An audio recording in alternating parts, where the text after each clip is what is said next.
നിങ്ങൾ കാണുന്ന ഈ ചെടി കാണാനൊരു സാധാരണ പന പോലെ തോന്നുന്നില്ലേ? പക്ഷെ ഇതൊരു പനയല്ല, ഇതിനെ സൈക്കസ് എന്നാണ് വിളിക്കുന്നത്.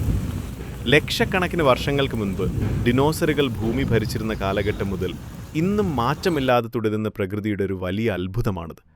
അതുകൊണ്ടാണ് ശാസ്ത്രലോകം ഇതിനെ ജീവിച്ചിരിക്കുന്ന ഫോസിൽ എന്ന് വിളിക്കുന്നത്. ഇതിൻ്റെ നടുഭാഗത്തായി കാണുന്ന മഞ്ഞ നിറത്തിലുള്ള വിത്തുകൾ കൗതുകകരമാണ്. ഇവ വിഷാംശമുള്ളതാണെങ്കിലും കൃത്യമായ രീതിയിൽ സംസ്കരിച്ചും പാകം ചെയ്തും ഭക്ഷ്യയോഗ്യമാക്കി മാറ്റാൻ സാധിക്കും. നമ്മുടെ പൂർവികർ പണ്ടുമുതലേ ഇത്തരം അറിവുകൾ പ്രയോഗത്തിൽ വരുത്തിയിരുന്നു. എന്നാൽ ശാസ്ത്രീയമായ അറിവില്ലാതെ നേരിട്ട് കഴിക്കുന്നത് അപകടകരമാണ് എന്ന കാര്യം പ്രത്യേകം ഓർക്കുക.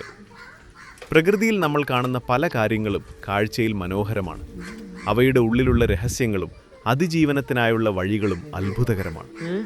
പ്രകൃതിയുടെ ഈ പുരാതന ചരിത്രരേഖയെ നമുക്ക് അറിവോടെ ആസ്വദിക്കാം. വിത്തുകൾ കഴിക്കുന്നതിന് മുൻപ് വളരെ പ്രധാനപ്പെട്ട ചില കാര്യങ്ങൾ ശ്രദ്ധിക്കേണ്ടതുണ്ട്. ഇതിലടങ്ങിയിരിക്കുന്ന വിഷാംശം നീക്കം ചെയ്യാൻ പരമ്പരാഗതമായൊരു രീതിയുണ്ട്. ആദ്യം ഈ വിത്തുകൾ നന്നായി ഉണക്കി പിന്നീട് പൊടിച്ച് വെള്ളത്തിൽ പലതവണ കഴുകി കുതിർത്ത് വെക്കണം. ഇങ്ങനെ ചെയ്യുന്നതിലൂടെ വിത്തിലുള്ള വിഷാംശങ്ങൾ പൂർണ്ണമായും നീക്കം ചെയ്യാൻ സാധിക്കും. അതിനുശേഷം ഉണക്കി പൊടിച്ച് ഭക്ഷണം തയ്യാറാക്കാം. എങ്കിലും കൃത്യമായ അറിവില്ലാതെ ഇത് പരീക്ഷണത്തിന് മുതിരുന്നത് അപകടകരമാണ്.